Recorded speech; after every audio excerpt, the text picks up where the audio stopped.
Shalom, Yesto yang Malang. Shalom, apa kabar saudaraku? Sungguh suatu sukacita yang besar ada di tempat ini. Dan semua bukan suatu kebetulan, tetapi tentu karena anugerah dan kasih karunia Tuhan. Saya bisa melihat wajah-wajah, wow, luar biasa ya. Dan sebelumnya saya mengucapkan terima kasih banyak. 2 bulan yang lalu saya di WA, kira-kira 2 atau 3 bulan yang lalu saya di WhatsApp oleh wakil gembala kita, Bapak Yoel Sianto, yang meminta saya untuk melayani. Saya mengucapkan banyak terima kasih, suatu kehormatan bisa melayani, dan juga terima kasih buat Bapak Gembala dan keluarga dan semua gereja yang merendahkan hatinya membuka pintu pelayanan bagi saya. Saudara, jadi ketika saya berdoa, Tuhan memberi saya judul Rabuni, Sentuhan Sang Guru. Saya tanya apakah temanya ada, dan kata Pastor Yoel, berdoalah minta kepada Roh Kudus. Jadi Roh Kudus bicara, sampaikan tentang Rabuni, Sentuhan Sang Guru. Saudara, namun sebelumnya ini ada satu slide perkenalan saya di awal, karena ini pertama sekali, dan ini pertama sekali saya melayani di Malang. Saya berharap ini bukan yang terakhir sekali juga, saudara ya. Saya percaya kasih karunia Tuhan yang akan terus membuat kita tetap bertemu dalam kasih-Nya. Saudara, seperti yang Anda lihat, ini foto keluarga saya ya. Nama saya Priscilla Damaris Silitonga. Saya satu dosen di Yestoya, STT Yestoya. Saya tamatan dari STT Harvest ya. Dan kebetulan di sini ada dosen kita tercinta, Pak Arnold. Kasih tepuk tangan dong buat Pak Arnold. Dia banyak menginspirasi saya, buku-bukunya luar biasa. Saya berharap saya bisa juga menulis buku ya, saudara. Segera gitu ya, segera. Dan ya, suami saya dari Afghanistan, dia bekerja di PBB. Ketika tahu saya akan melayani ke Malang, dia mengatur waktu, dia ingin menemani saya langsung. Dan silakan berdiri sayangku. Ya, ini suami saya ya. Kalau di awal mungkin saya harus kenalkan keluarga. Dia bernama Nova Ratnanto, dari namanya Anda tahu dia seorang Jawa dan saya Batak. Jadi anak kami ada 2 pejabat peranakan Jawa Batak, saudara. Ya, yang pertama Peter Joseph Ratnanto dan yang kedua Paul Daniel Ratnanto. Kami suami istri sejak pandemi, saya banyak dituntun oleh Roh Kudus untuk melayani lewat media sosial, dan saya sangat ingin kita bisa juga berteman. Bagi Anda yang ingin berteman, ini media sosial saya, Facebook, Instagram, TikTok, YouTube, yang memang saya persembahkan untuk memberitakan Injil, saudara. Dan ada satu acara yang sangat banyak dan efektif, saudara. Saya membangunkan Fajar Live TikTok setiap Selasa, Kamis, Sabtu, bagian dari Empower Women Ministry. Jadi saya dan suami mendirikan Empower Women Ministry, saudara ya. Pelayanan tembus batas untuk setiap perempuan, pengembangan perempuan di dalam Tuhan, dalam segala aspek ya. Itu seputar ya tentang saya, latar belakang saya dan pelayanan saya. Saya sangat senang ya mengenal keluarga ini luar biasa. Wow, ada 5 kali ibadah. Nah, nanti kita akan bertemu lagi, dan saya berharap ya kita bisa merasakan kasih Tuhan.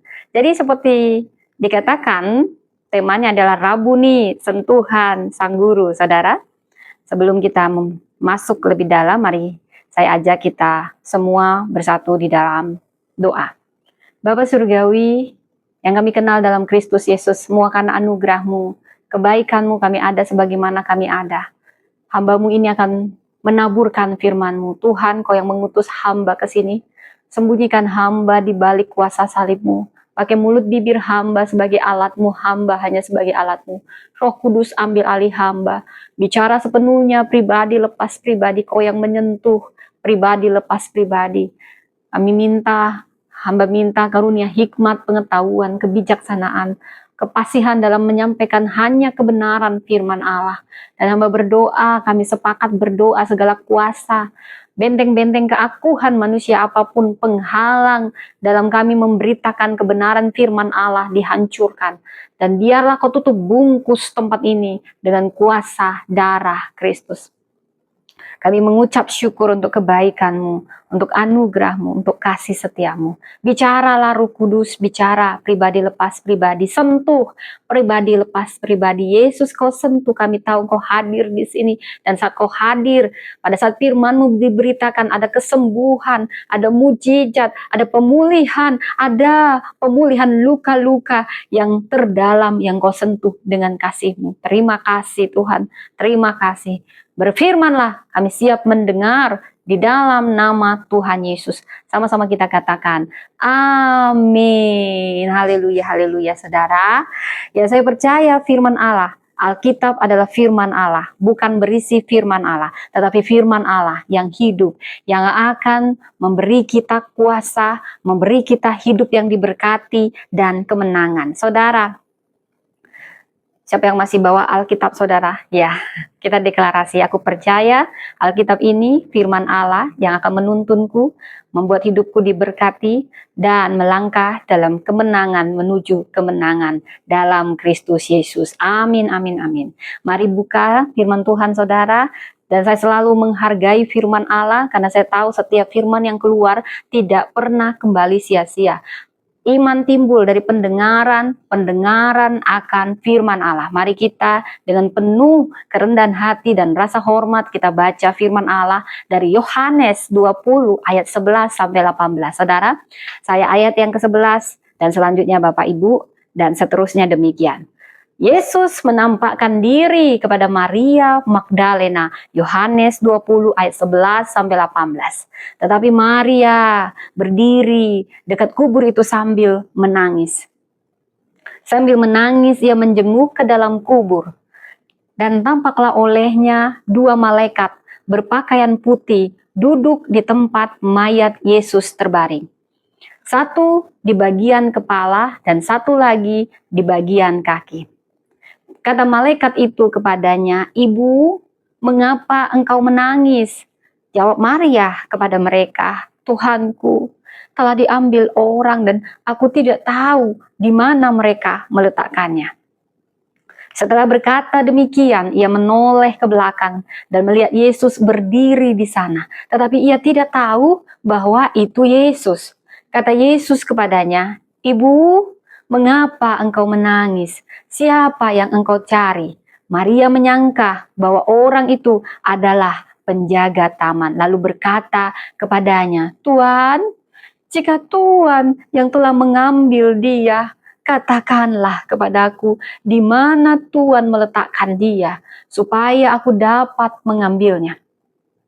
Kata Yesus kepadanya, "Maria." Maria berpaling dan berkata kepadanya dalam bahasa Ibrani, "Rabuni." Ayat 17, kata Yesus kepadanya, "Janganlah engkau memegang aku, sebab aku belum naik kepada Bapa, tetapi pergilah kepada saudara-saudaraku dan katakanlah kepada mereka bahwa sekarang aku akan naik kepada Bapakku dan Bapamu, kepada Allahku dan Allahmu." Maka Maria Magdalena pergi dan berkata kepada murid-murid, "Aku telah melihat Tuhan," dan ia menceritakan apa yang dikatakannya kepadanya. Saudara, dari kisah ini sebelumnya perikop itu membahas tentang kebangkitan Kristus. Maria, wanita yang pertama kali datang. Saya mau cerita sosok ini, saya ambil foto ini, saya sangat tersentuh. Saya merasa ini gambaran wajah Maria yang sudah diubahkan, namun dia berduka kembali ketika dia merindukan Tuhan, merindukan Yesus. Siapakah Maria Magdalena? Asalnya dari namanya kita bisa melihat Magdala ini kota di pesisir laut Danau Galilea. Dia pernah dirasuk 7 roh jahat, saudara. Seperti kita tahu, 7 adalah angka simbolik sempurna, saudara. Jadi kalau 1 roh jahat aja, saudara, itu saya sudah pernah lihat orang kesetanan. Saya yakin di sini banyak pelayanan pelepasan ya. Saya langsung lihat pelayanan Pastor Yoel Sianto dan saya banyak diberkati lewat itu ya, saudara. Bagaimana pelepasan, pengusiran, memang itu hal-hal yang nyata. Ada peperangan rohani Tetapi pada dasarnya kuasa darah Kristus tidak bisa dikalahkan oleh apapun. Tapi saudara, ada manifestasi yang sangat krusial. Orang yang kerasukan satu roh jahat saja, saudara, itu kasihan banget, saudara. Mungkin awalnya waktu dirasuki dia kuat banget, dia bisa guling-guling, dia bisa ke api. Bayangkan ini 7 roh jahat merasuki Maria. Saya juga harus menjelaskan pada zaman Yesus berbeda dengan zaman sekarang. Pada zaman itu, secara budaya, saya sedang bicara budaya, bukan bicara kebenaran. Apa yang ditulis di Alkitab begitu jujur.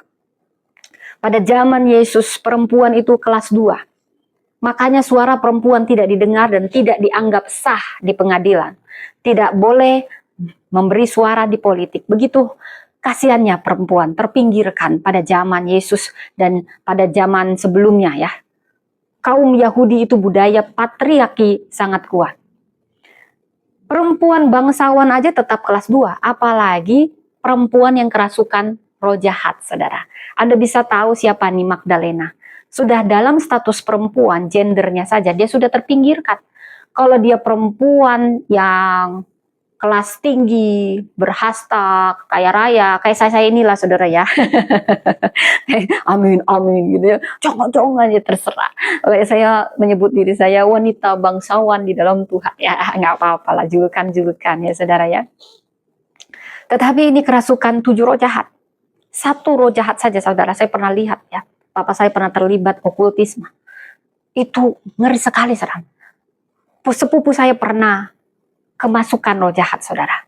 Wah itu susah sekali ngusirnya. Wah itu dia sengsara banget saudara. Apalagi ini 7. Sempurnalah sengsaranya Maria Magdalena. Sudah perempuan, kerasukan 7 lagi roh jahat. Bagaimana dia tidak dianggap sama masyarakat, dianggap sampah, dianggap tidak berguna, nyebelin gitu ya saudara. Tetapi wanita ini disentuh oleh Yesus.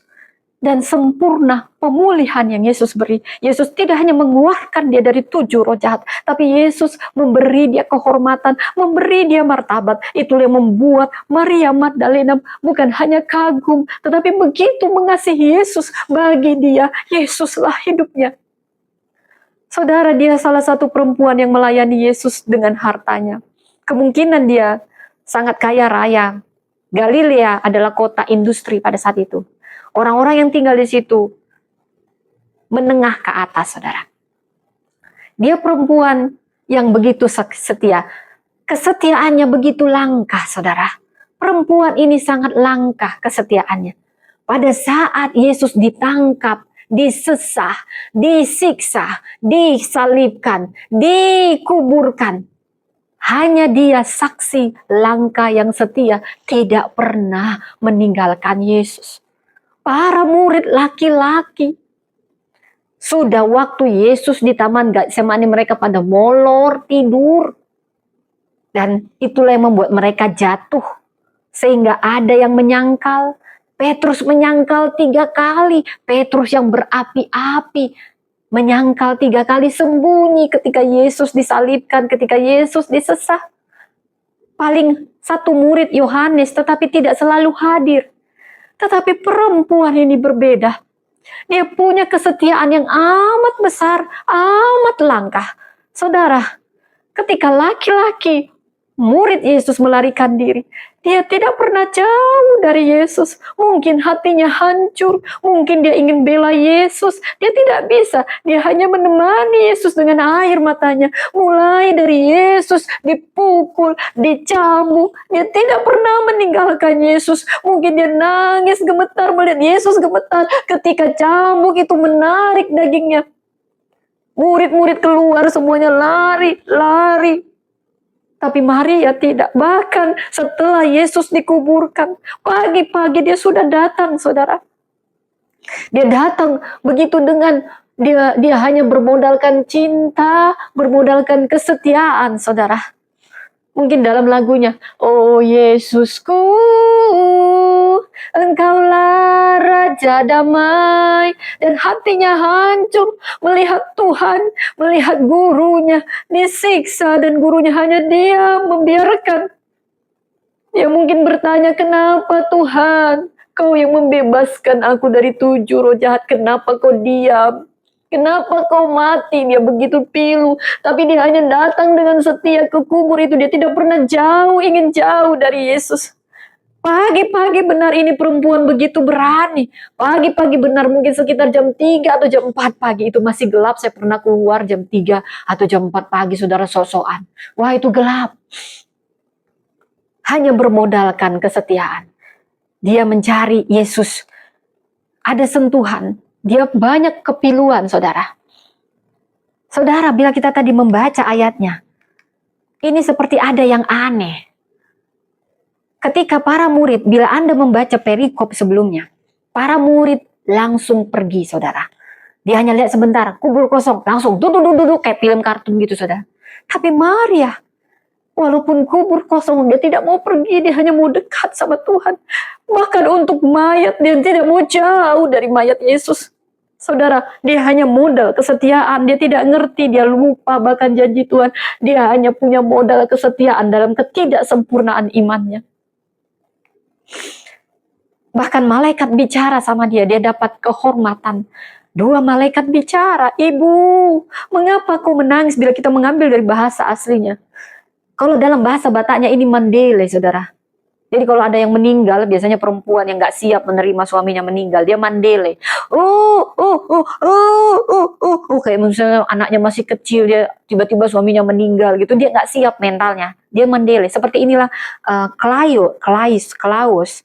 Saya mengambil bahasa Inggris. Jadi itu dia lagi merintih, menangis, saudara. Menangisnya itu bukan hanya menangis gitu, bukan. Itu menangis udah paling dalam.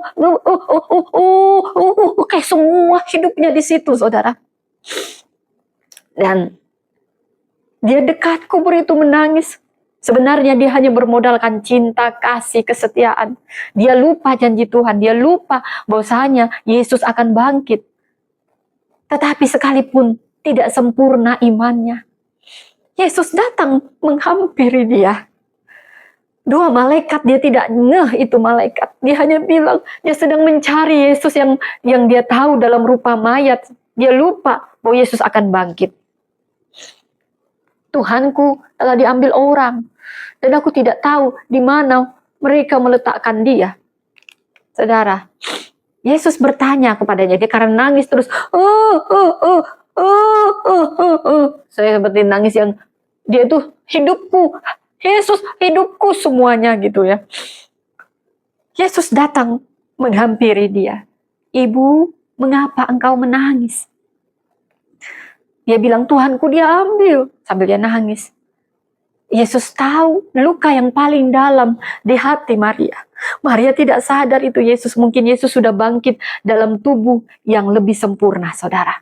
Karena banyak murid juga awalnya tidak kenal Yesus ketika dia bangkit. Jadi memang ada rahasia yang dirahasiakan kerajaan Allah sebelum waktunya. Dan sebenarnya Yesus sedang mencari pengakuan. Yesus akhirnya menyentuh Maria dengan sentuhan panggilan nama yang memulihkan identitasnya. Maria. Dia hanya katakan satu kata, Maria. Yang tadinya dia diajak ngobrol, kenapa menangis? Dia hanya lalap menangis. Kalau kau yang ambil, kembalikan Tuhan. Sambil mungkin air matanya itu. Dia terus menangis. Sampai dia tidak sadar itu Yesus yang dia cari. Karena yang dia cari mayat Yesus. Dan ketika Yesus berkata hanya satu kata, tapi kata ini begitu bermakna. Yesus menyentuh luka Maria yang paling dalam. Yesus menyentuh untuk mengembalikan identitas dia. Dia hanya berkata, Maria. Dan Maria langsung tersadar. Ramuni. Dia sampai megang-megang Yesus. Janganlah kau pegang aku. Aku belum pergi ke surga. Intinya seperti itu bahasa sehari-harinya, saudara. Ada apa ini? Kenapa dari tadi Maria nggak sadar itu Yesus? Ada apa ini? Kenapa cuma Maria? Saudara, panggilan itu begitu lembut. Tidak banyak kata-kata, kau ya, kan ku bilang aku mau bangkit. Oh gimana sih kamu nih, nangis aja. Tidak. Yesus datang menyentuh bagian terdalam Maria yang sedang terluka.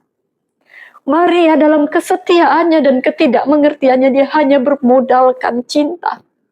Sebenarnya dia terluka sangat dalam, tetapi nama itu dipanggil Maria. Yesus menyentuh dia. Itu panggilan pribadinya, penuh keintiman, penuh pengakuan. Itulah nama yang pernah dia rasakan bagaimana mengalami perjumpaan pribadi dengan Tuhan. Itu panggilan kehormatan yang memulihkan martabatnya, yang dirasuki 7 setan menjadi wanita yang dipulihkan martabatnya. Dan dia berkata, Rabuni. Rabuni bukan sekedar hanya panggilan guru.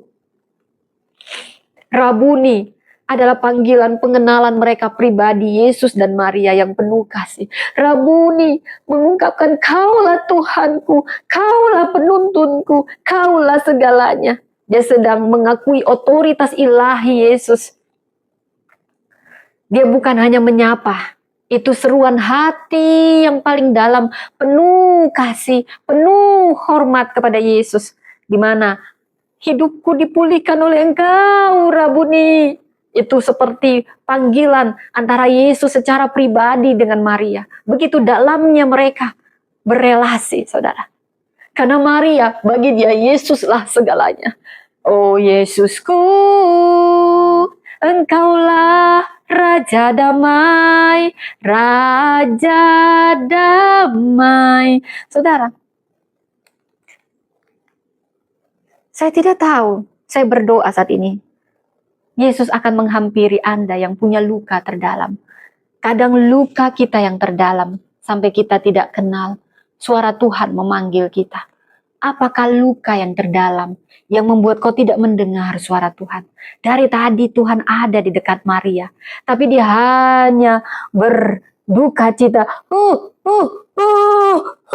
sampai dia tidak kenal. Tetapi sebelum dia mengenal secara fisik, walau dia hanya melihat, tapi dia tidak bisa melihat secara nyata. Mungkin tubuh kebangkitan Yesus begitu mulia, sudah di-glorified, saudara. Tetapi suara itu yang membedakan. Itu suara yang sama saat dia dilepaskan dari 7 roh jahat. Itu suara yang sama yang memulihkan martabatnya. Dan suara itu dia begitu peka. Rabuni! Dia memanggil itu. Saudara, saya ingat kisah Zakheus, saudara, di Lukas 19 ayat 1-10. Dia orang kaya, dia pemungut cukai. Dulu pemungut cukai dianggap pemeras. Pemungut cukai tidak dihormati. Zakheus sebenarnya punya rasa rendah diri. Selain fisiknya pendek, dia ditolak. Dia kaya raya, tapi sebenarnya dia kosong. Panggilan yang sama dia rasakan. Dia begitu terpesona mendengar cerita Yesus. Begitu banyak follower Yesus, kemana-mana ada follower. Dia pendek, dia sadar diri. Tapi dia hanya berusaha dengan kerinduan, dia memanjat pohon itu. Aku hanya mau lihat siapa Yesus yang dicerita-ceritakan itu. Walaupun mungkin banyak, si pemungut cukai loh, naik, si pemungut cukai itu yang meras-meras kita itu. Orang berdosa, dianggap begitu. Tapi dengan kerinduan, dia juga merasa tidak layak, dia hanya terpesona. Tetapi ketika Yesus lewat, dia melihat ke atas pohon itu. Yesus tidak bilang, hei kamu pemungut cukai turun, bertobat kau ya, bertobat. Tidak. Tapi Yesus berkata, menyentuh dan mengembalikan martabat dari Zakheus. Dia berkata, Zakheus, segeralah turun. Ketika Yesus sampai di tempat itu, dia melihat ke atas dan berkata, Zakheus, segeralah turun. Sebab hari ini aku harus menumpang di rumahmu. Lalu Zakheus segera turun dan menerima Yesus dengan sukacita. Dia yang dulu tertolak, saudara, tanpa Yesus banyak mendakwa atau banyak memberi rentetan. Dia langsung bilang, Tuhan, akan kukembalikan yang kuperas 4 kali. Dan bilang, Zakheus merasa, aku gak layak. Ternyata kau ingat namaku. Aku orang berdosa dan kau menumpang di rumahku. Yesus tidak banyak menghakimi. Dia menyentuh luka yang paling dalam dari Zakheus. Dia memanggil nama Zakheus. Panggilan itu sudah memulihkan martabat dari Zakheus. Demikian juga Thomas. Dalam keraguan Thomas yang paling dalam, imannya goyah. Dia mungkin kecewa. Kenapa Yesus, kau banyak melakukan mujizat, tapi kau tidak bisa turun dari salib itu. Dia mungkin kecewa dan ragu akan keilahian Yesus. Walaupun semua sudah bilang, Yesus sudah bangkit, aku tidak percaya kalau belum kulihat. Logikanya main. Ini mungkin perwakilan orang-orang ateis, saudara, yang meragukan Tuhan karena kecewa. Tetapi Tuhan, dia sengaja datang hadir untuk Thomas. Thomas mungkin perwakilan dari kita-kita yang tetap mempertanyakan kuasa Tuhan. Tuhan tidak pernah menghakimi Anda, Tuhan mengasihi Anda.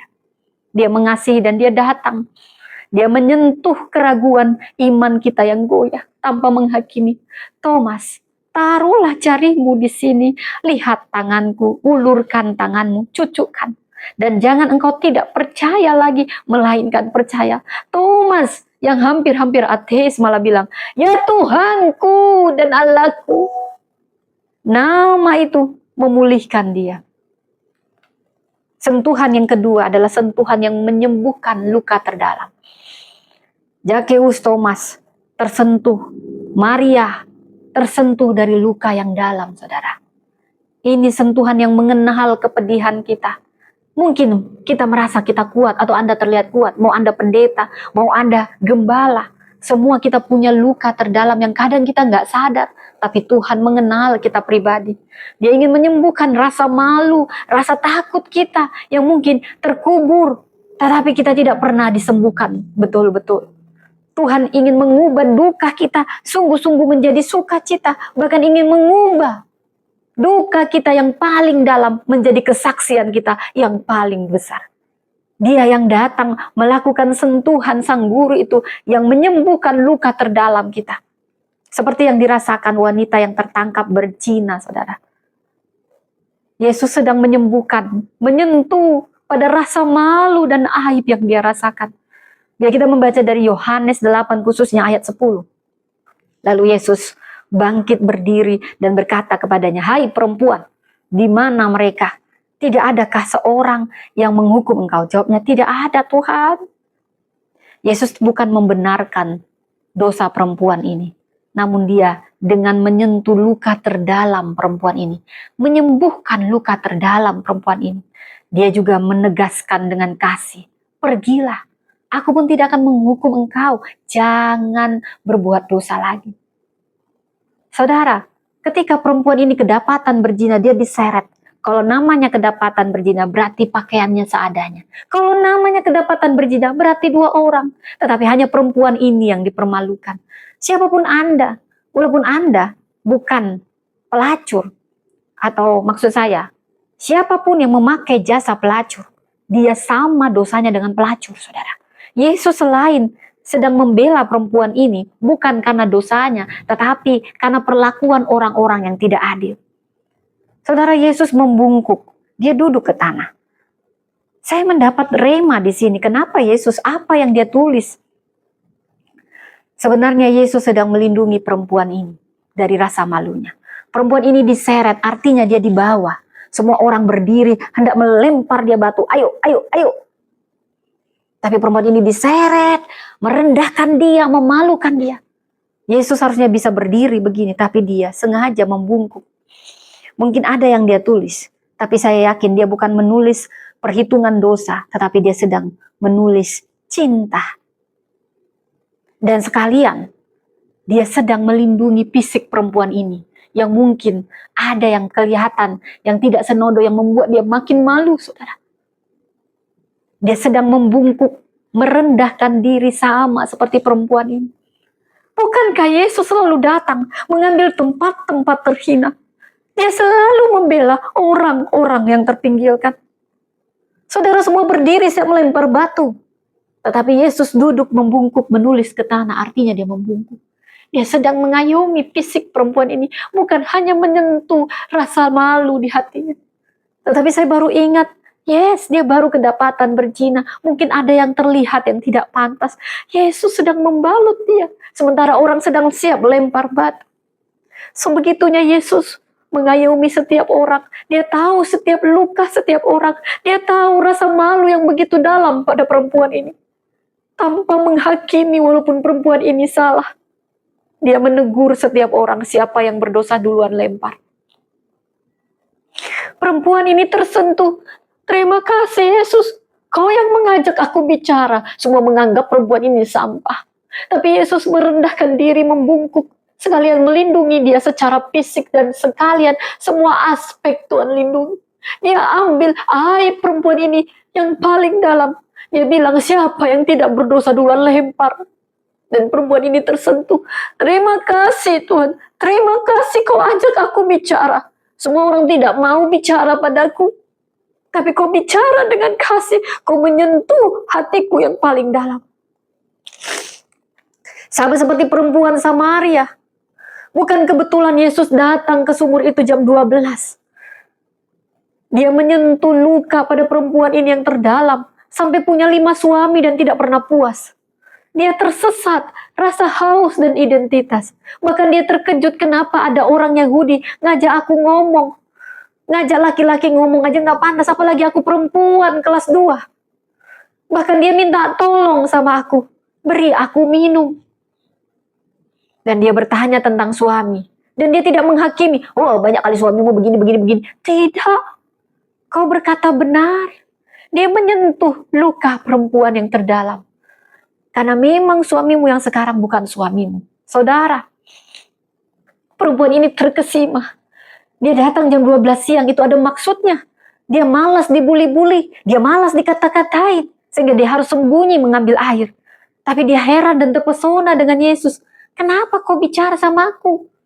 Dan Yesus tahu, membeberkan semua yang dia tahu tentang perempuan ini. Dia menyentuh luka yang terdalam pada perempuan ini, sehingga dia harus banyak gonta-ganti laki-laki. Saudara, manusia tidak bisa tahu luka kita paling dalam. Mungkin itu sederhana, seorang anak yang hanya ingin main layangan. Karena dari kecil dia diperah seperti sapi perah kerja. Dari usia 3 tahun, dia hanya ingin main layangan, saudara. Dan Tuhan menjamah luka anak ini. Sehingga ketika dia sudah bapak-bapak, dia main layangan, saudara. Sama seperti Maria. Saya tidak tahu nama perempuan ini, perempuan Samaria. Tapi dia orang yang malu. Ketika Tuhan menyentuh rasa hausnya dan identitasnya yang tersesat, dia tidak malu. Dia ceritakan dialah penginjil pertama, seorang perempuan yang terpinggirkan. Bukan perempuan Yahudi yang bermartabat, tapi perempuan Samaria yang punya 5 suami. Diubah Tuhan ketika disentuh lukanya yang paling dalam. Menjadi perempuan yang berani, satu kota pada saat itu bertobat, saudara. Perempuan yang pertama melihat kebangkitan Kristus adalah perempuan yang dirasuki 7 roh jahat. Sudah perempuan kelas 2, 7 roh jahat pernah, tapi dia menjadi saksi yang pertama. Sehingga dia disebut rasul dari para rasul, apostolorum, dan seorang perempuan. Saudara, saya tidak sedang membeda-bedakan gender, tapi perempuan perwakilan untuk yang terpinggirkan berdasarkan konteks itu. Ada juga Bartimeus, saudara. Ada lagi perempuan pendarahan 12 tahun. Perempuan ini sudah habis-habisan. Dulu kalau perempuan, menstruasi saja dianggap najis. Apalagi 12 tahun dia begini. Dia dianggap aib. Ada kerinduannya yang begitu besar. Tapi dia merasa tidak layak. Tapi aku ingin sembuh Tuhan. Aku ingin sembuh Tuhan. Dan dalam hatinya dia berkata, asal ku jamah jubahnya, aku pasti sembuh. Dia sudah menang di alam roh. Dan Yesus tahu ada kuasa yang keluar dari dalam dirinya. Siapa yang jamah aku? Dan dia katakan, dengan tidak layak. Yesus menyentuh luka perempuan ini, memulihkan martabatnya 12 tahun. Dianggap najis, dianggap aib. Hai anakku. Dia katakan, hai anakku, imanmu telah menyelamatkan engkau. Pergilah dengan selamat dan sembuhlah dari penyakitmu. Saudara, itu sentuhan yang paling indah. Lukanya yang terdalam, yang habis-habisan, yang tidak bisa dijelaskan. Tuhan menyentuh dia setelah memanggilnya. Tuhan menyentuhnya dan mengutusnya. Saudara, Bartimeus yang buta. Tuhan menyentuh pada lukanya, pada jeritan imannya, pada harapannya. Yesus bertanya ketika Bartimeus nggak mau diam. Bartimeus yang sudah buta dan jadi pengemis. Ketika dia tahu Yesus mau lewat, dia bilang, Yesus, anak Daud, kasihanilah kami. Orang-orang, karena dia terabaikan, dia tidak dianggap. Semua menganggap dia, diam. kamu pengemis, kamu gak layak, diam, diam. Tapi dia makin keras berteriak, walaupun dia tahu aku hanya pengemis yang buta sejak kecil. Tapi aku tahu hanya Yesus yang bisa menyembuhkanku. Dia lewat, biarin orang bilang aku diam-diam. Dia berteriak makin keras dengan iman yang gigih. Yesus, Anak Daud, kasihanilah kami. Yesus terdiam dengan belas kasihan. Dia melihat kegigihan Bartimius. Sekalipun orang meremehkan dan mengabaikan suaranya, suruh diam, diam. Karena dia hanya pengemis selama ini. Yesus selalu datang pada orang yang terpinggirkan, tetapi punya iman yang besar. Katanya, apa yang ingin ku perbuat? Rabuni, supaya aku bisa melihat belas kasihan Tuhan bertemu dengan kegigihan Bartimius. Dan terjadilah mujizat. Pergilah, imanmu telah menyelamatkan engkau. Dan dia tidak hanya pergi, dia mengikut Yesus. Bartimius yang tidak dianggap. Dia tahu satu-satunya yang bisa menyembuhkan hanya Yesus. Imannya yang gigih dihargai oleh Tuhan. Tuhan memulihkan martabatnya yang gak dianggap selama ini. Saudara, saya tidak tahu apa yang mungkin Anda, orang-orang yang diabaikan, tidak dianggap, tidak pernah diperhitungkan. Anda berharga di hadapan Tuhan. Anda berharga. Anda sangat spesial di hadapannya. Sentuhan yang ketiga, dia tidak hanya menyebut nama kita, menyembuhkan dan menyentuh luka untuk menyembuhkan luka terdalam kita, tapi dia juga ingin mentransformasi kita, bahkan dari titik terendah kita, titik tergelap kita untuk menjadi saksi, saudara. Maria menjadi saksi pertama, Apolos Apostolorum, rasul memberita kabar kepada para rasul. Seorang perempuan kelas 2 pada zaman itu pernah dirasuki 7 roh jahat. Akhirnya yang pertama menyaksikan pesan kebangkitan Kristus. Ini amanat yang mengubahkan arah hidup Maria. Ini transformasi, air matanya yang dari tadi dia nangis hanya modalkan selesai. Dia akhirnya pembawa kabar sukacita ketika Yesus menyentuh dia dengan namanya. Ketika Yesus menyentuh lukanya kembali yang dalam itu dan menyembuhkannya. Yesus mengutusnya. Dia begitu penuh sukacita. Dia datang dengan air mata, tapi dia pulang dengan sukacita. Saudara, apapun titik terendah Anda, hati Anda yang paling remuk, di dalam Tuhan akan diubahnya menjadi kesaksian Anda yang paling besar. Tuhan tidak hanya menyentuh Anda, memanggil Anda, tetapi ingin berpartner dengan Anda menjadi utusan-utusan pemberita kebenaran Injil. Bila Anda sudah disentuh, dipanggil, dipulihkan, jangan diam.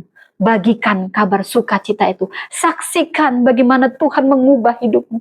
Dan kalau kau belum merasakan itu, maka katakan, Bapa, sentuhlah aku. Yesus menyentuh kita dengan memanggil nama kita. Mungkin kita yang terlalu berduka sehingga kita tidak bisa melihat, mendengarnya dengan nyata. Sentuhannya menyembuhkan luka terdalam kita. Dan dia tidak hanya menyembuhkan, dia ingin mengutus kita jadi saksi. Semua orang-orang ini tidak hanya disentuh di permukaan, tapi di titik paling rawan, paling rapuh yang manusia tidak sadar, bahkan orangnya sendiri tidak sadar, saudara. Di tempat di mana kita ingin sembunyi, sama seperti Zakheus, aku hanya mau melihat, tapi sebenarnya dia sembunyi. Kerinduannya yang paling dalam dilihat oleh Yesus. Dan Yesus akan memberi kita kesembuhan, penerimaan, nilai diri. Dia air hidup. Dia suka menulis cinta daripada menghitung dosa. Dia menyentuh pergumulan kita dalam iman kita dan tanpa menyalahkan, hanya sentuhan kasih yang nyata. Saudara, dari sini kita belajar dari Maria. Setialah, mungkin iman kita tidak sempurna, tapi milikilah kesetiaan, ketekunan, tetap mencari sekalipun Anda belum melihat. Tetap cari Tuhan. Dia tidak jauh, dia ada di sekitar kita. Sekalipun Anda tidak mengerti, tetaplah setia. Tuhan menghargai tiap tetes air matamu. Kesetiaanmu diperhitungkannya. Dan dia yang akan menyempurnakan proses iman kita ini. Maria peka, mungkin dia tidak bisa melihat dengan jelas, tetapi suara yang memanggil namanya. dia punya kepekaan rohani. Jangan sampai Anda kehilangan kepekaan rohani. Dan Maria taat. Ketika Yesus katakan, sampaikanlah. Maka taatlah ketika kau sudah dijamah dan saat kau diutus. Taatlah dalam misi menjadi murid, menjadi saksi. Saudara, dulu dia menangis karena kehilangan. Sekarang Maria bersaksi karena perjumpaan. Kebangkitan Kristus akan mengubah duka cita jadi sukacita. Dia mengenal kita, memanggil kita, tahu luka terdalam kita. Dia menyembuhkannya, bukan hanya menyembuhkannya, tetapi ingin berpartner kita dengan kita. Perjumpaan kita dengan Yesus akan menjadikan kita saksi. Dari air mata menjadi sukacita, dari pencarian kita. Saya berdoa saat ini Anda mengalami perjumpaan pribadi dengan Kristus. Dari kesedihan kita menjadi misi yang besar bagi kerajaan surga. Kebangkitan Kristus bukan hanya untuk dikenang, saudara, tetapi untuk dialami, diwartakan. Immanuel. Jika hatimu sudah disentuh surga, jangan simpan terang itu sendiri. Melangkahlah, bawa kasihnya, sebarkan kabar. Tuhan hidup kembali. Amin. Mari kita berdoa, saudara. Terima kasih Tuhan, terima kasih untuk kebaikan-Mu. Terima kasih untuk anugerah-Mu yang besar. Terima kasih, Kau begitu baik, Kau amat baik, Kau luar biasa. Sentuh hati kami yang paling dalam ini. Engkau sudah menyembuhkan luka terdalam kami. Kau yang memulihkan martabat kami. Kami siap Kau utus menjadi saksi-Mu. Terima kasih Tuhan. Bapa, mari kita angkat pujian ini. Bapa, sentuh hatiku. Bapa, sentuh hatiku, ubah hidupku menjadi yang baru, bagai emas yang murni. Kau membentuk bejana hatiku. Bapa, ajarku mengerti sebuah kasih yang tak pernah berhenti, bagai emas yang murni. Kau membentuk bejana hatiku. Amin. Tuhan Yesus memberkati.